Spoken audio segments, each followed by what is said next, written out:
Classificação indicativa. Livre para todos os públicos.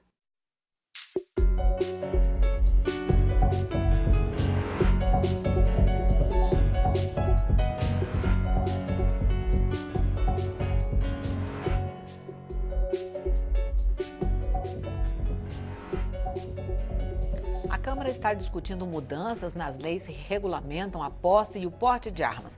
Já foi aprovado o projeto que estende a permissão da posse de armas a toda a propriedade rural. E o plenário pode votar em breve relatório do deputado Alexandre Leite, do Democratas de São Paulo, que muda o Estatuto do Desarmamento. O relatório institui como regra geral a permissão para todo cidadão a partir dos 21 anos adquirir e registrar uma arma de fogo, desde que comprovados alguns requisitos, como bons antecedentes e a apresentação de laudo psicológico. Para discutir este assunto polêmico, o Câmara Debate recebe os deputados Bira do Pindaré, do PSB do Maranhão, e Bibo Nunes, do PSL do Rio Grande do Sul. Deputado Bibo, chegou a hora de discutir isso? Tem que mudar mesmo essas leis? Sim, sem dúvida alguma. O cidadão de bem tem que andar armado e quem tem que andar desarmado é o bandido. Deputado Bira do Pindaré, sua opinião? Bom, esse é um tema que certamente já tem muita polêmica e deve se intensificar com esses projetos aqui na Câmara. Nós entendemos que é preciso investir em segurança pública. O aumento de armas, em lugar nenhum do mundo, tem comprovação de que isso diminua a violência ou os problemas de segurança pública. Até os Estados Unidos já começaram a fazer um movimento inverso, né? O próprio presidente Donald Trump começa a reconhecer que realmente o problema das armas está afetando, né, a criminalidade nos Estados Unidos, que é o país mais poderoso do mundo. Então, eu acho que esse não é o caminho para se resolver o problema da segurança pública em nosso país. Deputado Bibo, pesquisa desta semana nos Estados Unidos, com aumento de 186% de pessoas armadas, reduziu muito o número de homicídios nos Estados Unidos. O que o presidente Trump fez foi tomar precaução maior, mas jamais tomará alguma atitude que faça com que o cidadão norte-americano ande sem arma. Pode ter certeza disso. Cidadão norte-americano armado. E no Brasil, o senhor acha que isso aumenta a segurança da pessoa armada? Eu não tenho a menor dúvida.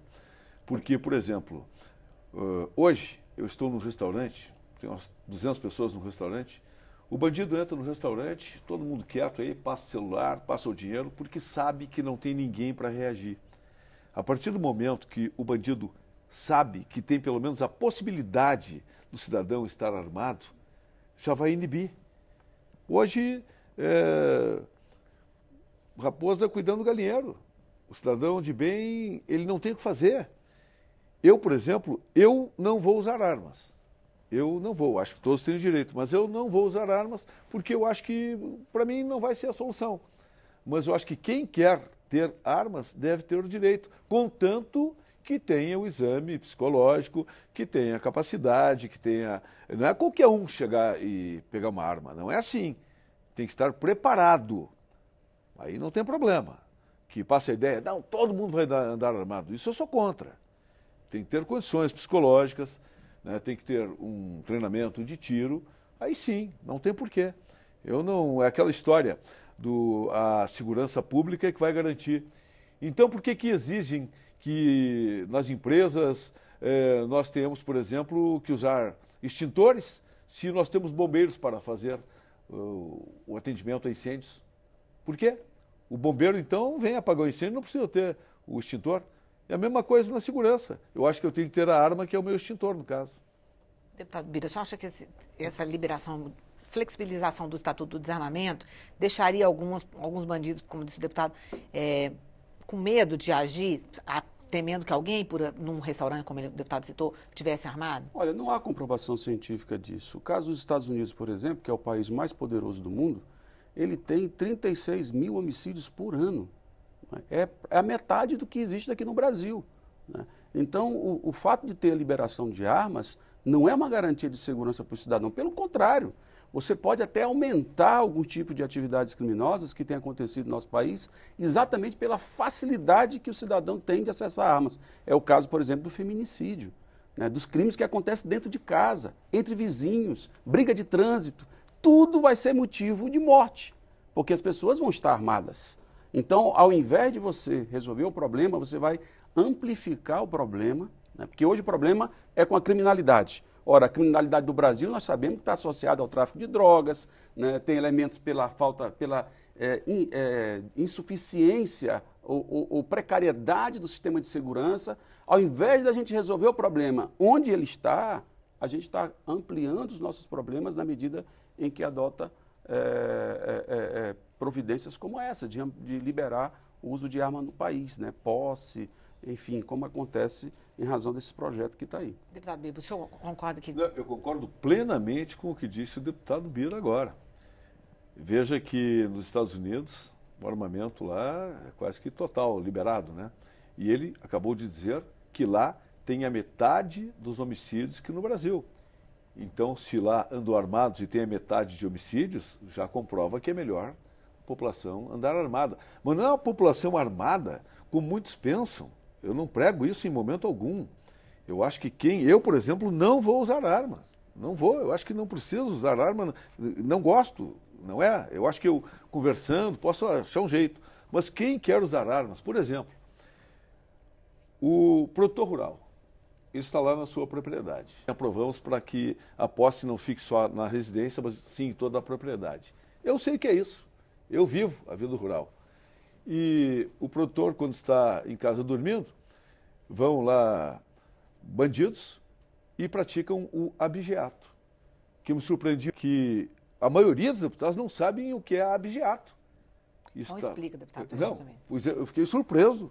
Como é que estão votando uma lei para liberar posse de armas na propriedade rural e não sabem o que é abigeato? A partir do momento que saibam o que é abigeato, vai sensibilizar muito mais. Abigeato é quando o bandido, ele entra na propriedade, mata o animal, mata a vaca e carneia a vaca no local. Carneia e pega a carne para vender, sem higienização alguma. Isso é abigeato e acontece muito. E como é que vai impedir? Esses bandidos entram lá armados, carneiam vacas, ovelhas. E aí? Como é que vou permitir, por exemplo, que entrem lá, roubem meus tratores, ou então tentem tomar posse, como é o caso do MST? Como é que eu, como proprietário? Aí, são latifundiários, nós temos que dar terra para os demais.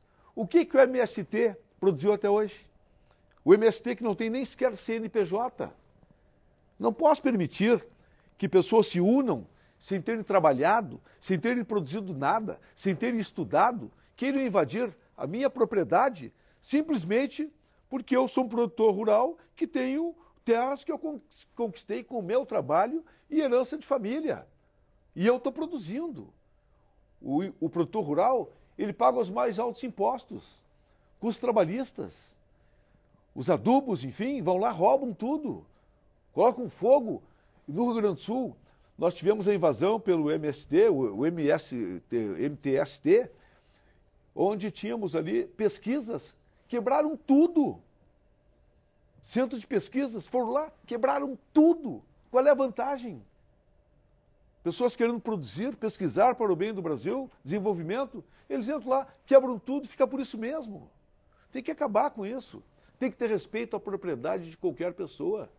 O próprio deputado, eu duvido que ele aceite que alguém invada a casa dele, que chegue a ameaçar a sua família. Eu tenho que ter a arma em casa para isso. E eu tenho um projeto de lei agora, onde eu peço a posse de armas também para o automóvel. Porque hoje o automóvel é uma extensão da residência. Quando eu estou dentro do meu carro, tem que ter a posse de arma. Mas e a briga de trânsito, deputado? A briga de trânsito, ela pode ser com uma faca. A briga de trânsito não é eu estar com a arma que vai inibir. E até porque quem andar com a arma vai ter que ter preparo psicológico para isso. Não é qualquer um que vai andar armado. E briga de trânsito tem bastante por aí. Deputado Bira, eu queria sua opinião sobre esse projeto específico que a Câmara aprovou, vai para a sanção presidencial agora, da área rural. A segurança pública não tem como fazer a segurança de toda a área rural brasileira. E, tanto é quanto foi uma votação até tranquila, mais de 320 votos a favor desse projeto, estendendo por toda a propriedade, não só a residência. O senhor concorda com esse projeto? Olha, eu não concordo, até porque, mais uma vez, não resolve o problema. Você observa que a preocupação maior é com os conflitos agrários. Quando fala de MST, está se falando de conflitos agrários por conta de uma situação que o Brasil nunca resolveu, que é a questão da reforma agrária, né? E isso acontece em todo o território nacional. Na região que eu moro, que é a região da Amazônia Legal, do Nordeste, né? Lá isso acontece demais, por grilagem de terra, pessoas que já ocupam o território, vejam, não invadiram. São pessoas que já habitam o território e chega alguém, né, um bonitão, um ricaço lá, com um documento de cartório dizendo que é dono das terras. E ameaça as pessoas, tiram elas na força, na marra, né, e muitas das vezes com mortes. Esses conflitos se repetem. Então, medidas como essa, de armar, né, os ruralistas em toda a extensão rural, tende a jogar lenha na fogueira dos conflitos agrários e da violência no campo. Por isso que a gente pondera, a gente se preocupa, porque estão buscando soluções que não são efetivas. E isso vai ficar provado em pouco tempo, né, quando se analisar os números, né, por conta de medidas como essa. Isso só coloca lenha na fogueira dos conflitos agrários. Por isso que a gente tem uma preocupação e não vê medidas como essa como solução para os problemas da segurança no campo. Se a violência está aumentando no campo, é porque ela já está extrapolando as cidades. É um reflexo da criminalidade. Nós temos que enfrentar a criminalidade no Brasil procurando entendê-la cientificamente e com as medidas adequadas de fortalecimento do aparato policial, do aparato judicial e das medidas coercitivas para que esses crimes não aconteçam. Agora, armando a população, seguramente não vai resolver. Quanto mais armas, mais mortes. Isso é o que a ciência prova. Deputado Bibo, pode aumentar a violência no campo? Olha, eu acredito que a violência no campo vai reduzir muito. Vai reduzir muito a partir do momento que souberem que os proprietários rurais estão armados. Agora, eu não incentivo violência em momento algum. Sou totalmente contrário à violência. Eu só acho que não dá para deixar, como vivemos hoje no Brasil, onde quem anda armado é o bandido. Isso tem que acabar. Quem tem que andar armado são as forças de segurança e o cidadão de bem também tem direito a se defender. O criminoso ele não tem que andar armado e tem que estar preso. Agora, o próprio integrante do MST, se ele está na sua residência, não quer dizer, porque ele seja do MST, que não vão assaltar a casa dele. Ele também vai querer defender a sua casa. Pode ter certeza.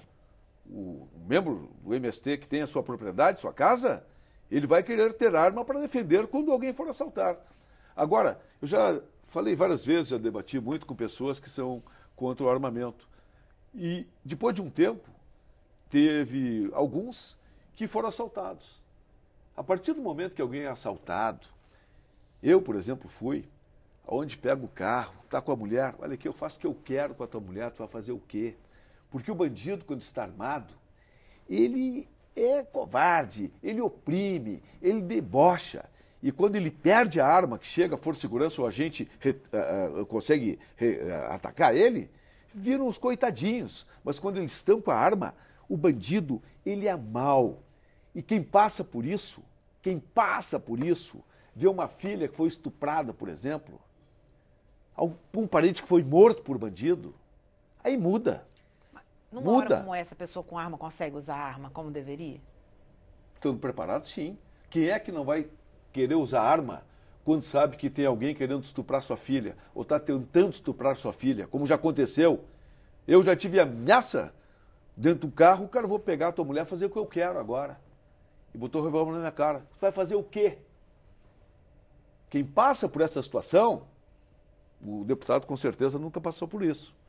Garanto que não passou. Agora, quem passa por essa situação, que é humilhado pelo bandido e não tem como se defender, eu com a minha família, sendo ameaçada, eu prefiro morrer defendendo minha família. Assim como quem está nos assistindo vai querer defender a sua família. Se não tiver arma, vai defender como? Por favor.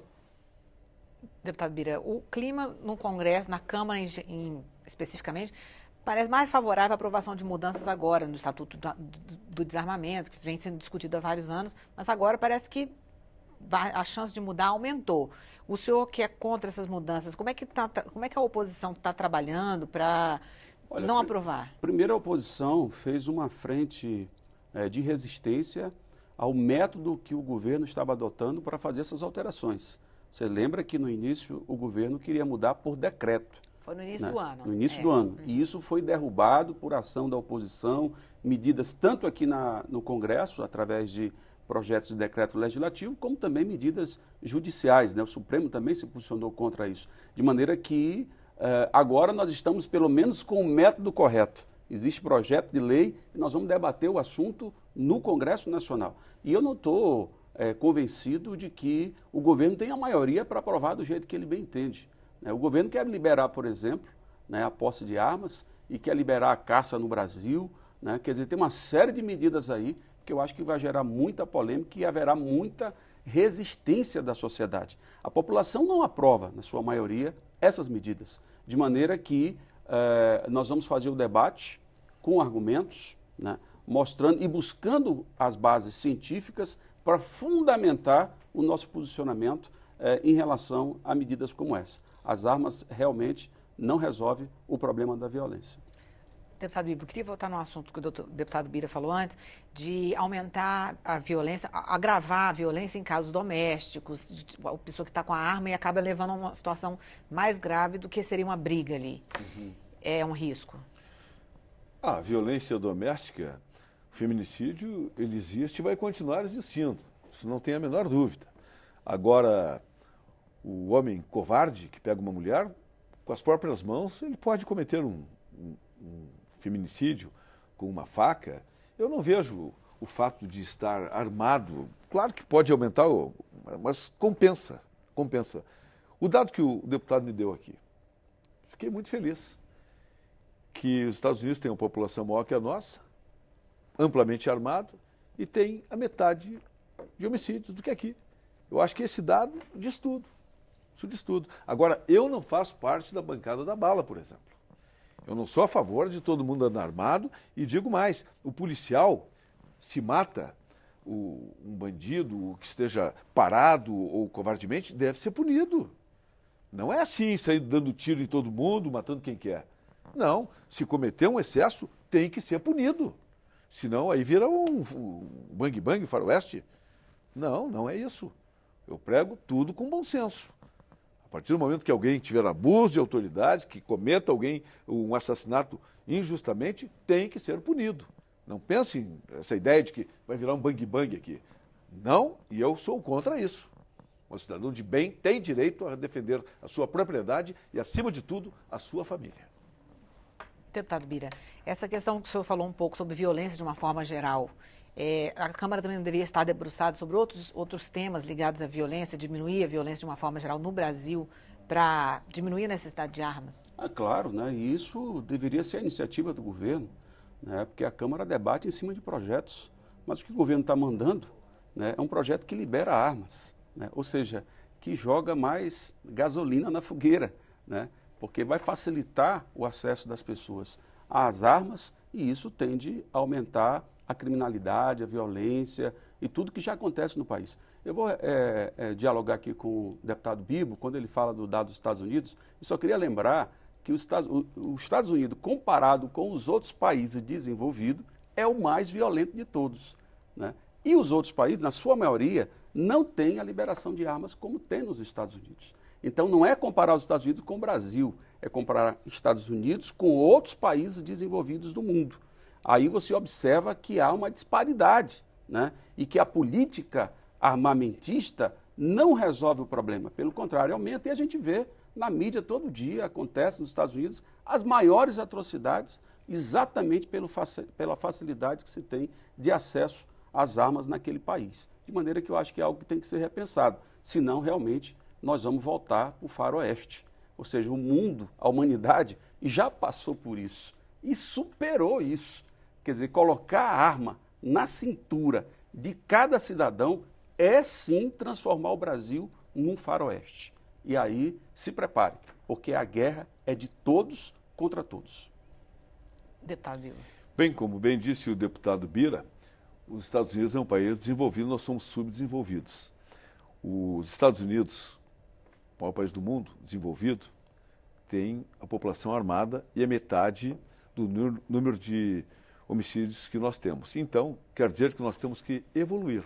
Nós somos subdesenvolvidos, para ficarmos desenvolvidos igual aos Estados Unidos, vamos armar e teremos então metade da taxa de homicídios. Vamos então nos tornar desenvolvidos.